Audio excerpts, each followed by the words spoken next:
This is Parshas Vaera, and the title is "You're Ready When You're Ready." And I'll explain what the meaning of the title is. As you probably may already know, Parshas Vaera begins the 10 plagues, begins the Eser Makot. And what's interesting is that, usually a Parshat HaShavua usually contains a discrete, unitary idea and encapsulates it within the Parsha. What we find when we talk about the Eser Makos is that 7 of them appear in Parshas Vaera, and 3 of them appear in next week's Parsha, Parshas Bo. Now, Parshas Bo, thematically, is about the exodus of the Jewish people. SHMOS is about the bondage of the Jewish people and the breeding and the acculturation of Moshe Rabbeinu as the leader who's going to take them out. Parshas Vaera is that middle parsha between Shmos and Bo, which talks about the process whereby Paro finally relents to let the Jews go. So if anything, we should have expected to see all 10 Makos in Parshas Vaera, or perhaps we could ask the question, why then, if you're going to divide the Makos, why 7-3? Why not 6-4? Why not 5-5? So why specifically this type of division? So I have a theory, and I'm going to share my theory with you. And you think about it, and if you come up with a different idea, let me know. When you take a look at the 7th plague, which is the last plague that's mentioned in this parsha, which is the plague of Barad, the plague of hail, which we've spoken about before, the specifics of the plague of hail. The Torah introduces this Makkah of Barad in the following way, in the Shemot Perek Tes, which is in source number 1. God sends Moshe in Pasuk Yud Gimel, and he says, "Go and meet Paro and say, Shalach es ami v'yavduni, send out my nation so that they can serve me." So Pasuk Yud Daled, Hashem uses a unique language. He says, "Ki bapam hazos," because this time, ani sholeach es kol magefosai el libecha. I, Hashem, will be sending into your heart, Paro, the totality of my plagues. Uva avadecha, uva mecha, and among your servants and among your nation. Ba'avur teda ki ein kamoni b'chol haaretz, so that you will know that there is none other like me in the entire world. It sounds like this is pretty climactic when you think about it, that Hashem is saying, this is it. This seems to be like the most impactful of the plagues to date. And it's, I think, therefore, no coincidence that this is the last of the Makos of Parshas Vaera. And you look and see in Pasuk Tesvav as well. Ki ata shalachti es yodi. Because now, says Hashem to Paro, I'm really sending forth my hand. Va'ach osecha ves amecha badover. And I will smite you and your nation with this great plague of hail that's about to come. Vatikoched min haaretz. And you'll be lost from the world. Ve'ulam, but you should know, ba'avur zos ha'emadaticha, that I've allowed you to survive this long, ba'avur har'osecha es kochi, in order that you should be demonstrated my strength. Ulama'an saper shemi b'chol ha'aretz, and in order that you relate my name throughout the land. This kind of introduction is unique. It does not appear for any of the other Makos. Now, it's a much more protracted study to go through the way that each Makkah is introduced. But Barad seems to really get the most of this kind of really stern rebuke to Paro, that basically this is it. I'm really throwing everything at you when I present you with Barad. And the truth is, when you think about it, Barad in many ways is no different from all of the other Makos as far as the damage that it wreaks. But at the same time, I think from this language you can deduce something about the nature of this Makkah in sequence of all the other Makkos. My theory is that after the 7th Makkah, Paro was done. I mean, he was ready to let them go. And that was really, there was no longer a need for an education to the Egyptians in order for them to understand that whatever the lesson they needed to learn, they completely learned by the conclusion of Makas Barad. And it was only there was only a need for an additional 3 Makos for the Jewish people. You understand what I'm trying to communicate is that the Egyptians only needed 7 Makos in order to be taught a lesson that they needed to learn. Once they had the totality of the 7 Makos in Parshas Vaera, then the theme of Parshas Vaera is the lessons that the world needs to learn about you don't mess with the Jewish people and you don't mess with God. Okay? Once we get to Parshas Bo, we're now talking about the redemptive process for the Jewish people. And part of that redemptive process is for the Jews themselves to understand and learn more about Hashem so that they're ready to be saved by God. So it's no longer about the Egyptians once we get to the beginning of Parshas Bo, and we get to the 8th plague, which is the plague of locusts. And if you notice, and I want to demonstrate that to you by looking at the language at the beginning of Parshas Bo. At the beginning of Parshas Bo, it says, Vayomer Hashem el Moshe, which is source number 2, Bo el Paro, come now to Paro. Ki ani hichbareti es libo veslev avadav, leman shisi ososai ela bikirbo, because I've hardened his heart, and I've really held him back from letting the Jews go, so that I could completely wreak my wonders within his midst. But to what end? So Pasuk Beis really tells us to what end. Ulama'an tisaper be'oznei vincha uven bincha. Here's the first time that we're getting a glimpse into what the benefit to the Jewish people the plagues are having.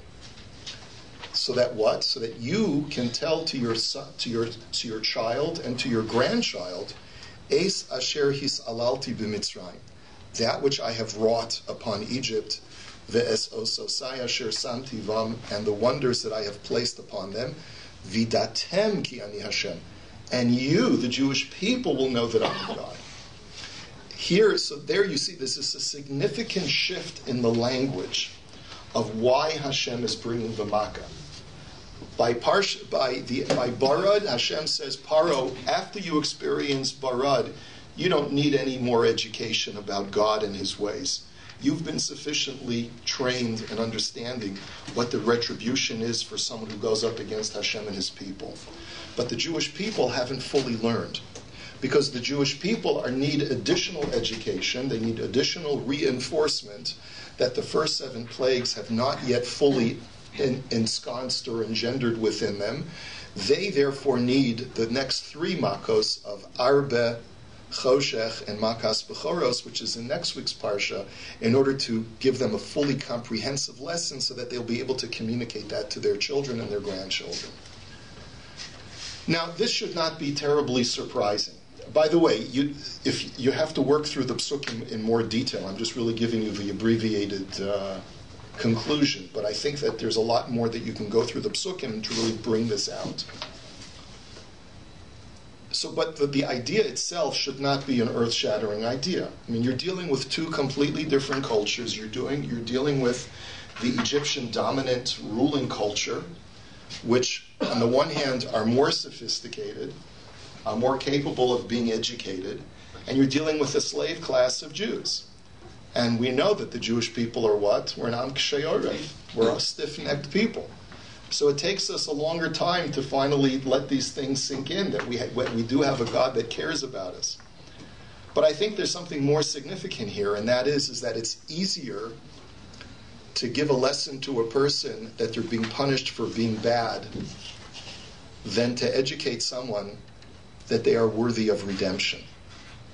Because sometimes a person can be so downtrodden, sometimes the psychology of a person can be so beaten up and so suppressed, and to be made to believe that I am of completely no value, that it takes much more work in order to impress upon a person that you are a person of value, that you are a person who deserves redemption and deserves to be brought close, than it takes to be able to show a person that you've been a naughty child. And I think that's in itself a very important idea. In dealing with people who have been damaged, a lot more work and sensitivity has to go in being able to bring a person up from having been, a lot of times people are very damaged if they've been in an abusive relationship and they've been made to feel that they're worthless. It takes a lot more work to be able to bring the person back up to a sense of self-worth than it does to show a person that all of your supposed greatness is really not so great. So that's why perhaps the Jewish people needed more time. But I think that the general idea is that part of the entire lesson of these parshios is that you're not ready until you're ready. And that no matter how hard you try to educate someone, there are times in life when a person has to undergo experiences in order to be able to fully comprehend and understand the lesson that you'd like to communicate. I'll tell you, as a rabbi, I encounter this all the time.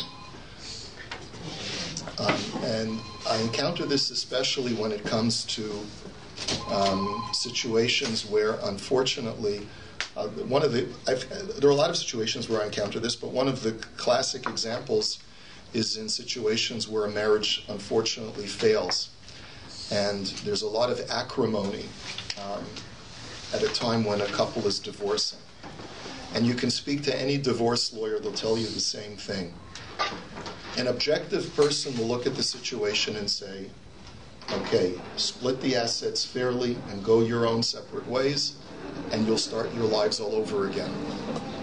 But in most situations, there is so much acrimony and so much hatred and so much anger and so much desire for vengeance, for blaming the other for the failure of the relationship or the betrayal or however you want to portray it, that you can go through months or even years of fighting in divorce court until finally it's a war of attrition, until finally someone realizes and says, you know what, shoin genug, it's enough, and I'm ready to throw in the towel and ready to finally make peace that this is the new reality, and I'm ready to move on. And no matter how many times the divorce lawyer or the rabbi or the therapist tells them, just move on, the person's not ready to move on until they're ready to move on. Yeah. And that's true when it comes to great trauma in life. Sometimes you have to go through, like the famous saying, which was Rav Kook said, but which other people said before him, Mashalo ya'aseh haseichel ya'aseh hazman. Right? You've heard that phrase before? Yeah. That which seichel will not accomplish, time will eventually accomplish. There are sometimes that the only education that a person can acquire is through time and through experience. No matter how many times you try to explain it to that person, you understand. Many times we see this as parents. We say, learn from my mistakes. Let me tell you what not to do with your life, right? And the child will always say, I know better than you. Or they won't say it necessarily, but they'll think it. I know much better than you do, Mom or Dad. I'm smarter than you. And so, no matter how much we try to explain to them, I was at a place where you are now many years ago, and I made the same mistakes. But nonetheless, we have to resign ourselves to the fact that they'll only be able to learn if they experience, and they go through the experiences of life that allow them to go through that educational process. The Jewish people were not ready to be redeemed when Moshe Rabbeinu thought that they were ready. They had to go through certain experiences in order to be brought down to the lowest of the low, and then to be brought up through a progression of makos, to be witness to the Yad Hashem that was there on their side, which culminates in the splitting of the Red Sea, in order to finally get that level of education and understanding that we can be the chosen people. The Ishbitzer actually makes that point over here in the very beginning of Parshas Vaera. And it all ties together with this theme that I'm trying to present, is that the Egyptians get it much quicker than the Jewish people. The Egyptians they understand. Okay, we got to get rid of the Jews. We got to send them out. We've done something bad. We've learned our lesson. We've been chastened. Go. Hashem says, no, I'm not ready. You've learned your lesson, but the Jewish people are not ready yet, so we're going to have another 3 makos. So look what the Ishbitzer says in a related idea. He says, at the very beginning of the Parsha, Hashem says to Moshe, Ani Hashem, I am Hashem. So he says in the Mei HaShiloach as follows. He says, Ulamayla min ha'inyan. This is source number 4, which I've got underlined for you. He says, the very last psukim of last week's Parsha, of Parsha SHMOS, it says, Vayomer Hashem lama hareosa la'am hazeh. That we find Moshe complaining to God. And he says to God, why have you treated the Jewish people so badly? And so he explains, he says, V'ha'inyan bazeh ki Moshe Rabbeinu nidmeh shemachmat koshi hashibud v'godol savlonut hagalut kvar nizdachech lev Yisrael u'reuyim legu'ula.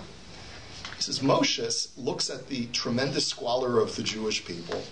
He sees how much suffering they've been through. He sees the tremendous persecution and servitude and subjugation that they have to undergo. He says, Dayenu, it's enough. I mean, haven't they undergone enough to be able to experience redemption? Haven't they gone through enough purification or enough kind of, whatever forging needed to happen? Haven't they gone through enough? Lachein sha'al Moshe v'hatzelo hitzalta samecha. So Moshe says, therefore he challenges Hashem. He says, what more do you need to subject these people to in order to bring them to a point where they're ready for redemption? So, v'herelo Hashem yisbarach sha'adam yir'eh le'einayim v'Hashem yir'eh le'levav sha'adan lo nishmu Yisrael. And that's what Hashem's response to Moshe is at the beginning of Parsha Vaera. You're going to see, Moshe, with your own eyes that the Jewish people are not ready for redemption. And what does he tell Moshe to do? So you skip down, he says, I am Hashem. Basically, Hashem is telling Moshe, look, if the Jewish people would be ready for redemption today, then my revelation to them of my being Hashem, they would just be able to stand up and say, Hashem is coming? Let's go. We're ready. But the Jewish people are not at that stage yet. They haven't been brought through this process of education to be taught that they are worthy of being Hashem's people and of being liberated. And therefore he says, V'sesh ochiach lo Hashem. I'm just skipping to the next part that's underlined. B're'iyah amitit she'im kidvarv she'Yisrael hema mezuchachem b'shleimus. He says, if Moshe, if it were true like you're arguing that the Jewish people have gone through the crucible and they've been properly and duly purified and ready for redemption, azai kishetodiya lahem yikrot Hashem v'havaya baruch hu hayu tzrichim lishmoy lechu l'davek bo. Then you should go to them, give them the divine message that Hashem is now here to save you, v'hotzeisi, v'hitzalti, v'valti, v'lakachti, and all of the wonderful terms of redemption, and the Jewish people should immediately respond with, okay, we're ready. However, but that's not what happened. That's not what happens at the beginning of the Parsha. V'zeh sha'amar Hashem yisbarach l'chein amor livnei Yisrael ani Hashem. Therefore, Hashem says to Moshe, you want me to show it? I'll prove it to you. Go tell the Jewish people, I am Hashem. Shezeh Hashem romez al schar va'onesh u'binyana de'ad ki b'ka Hashem tzur olamim. He says, the very name of Hashem is indicative of this idea that I'm the God of redemption, I'm the God of retribution, I'm the God of great reward. Tell them, wax theological to the Jewish people. Talk to them about God. Reflect to them about the great Redeemer that is in their midst. And see what they say. So what do they say? U'me'acher sheksiv v'lo shomel Moshe.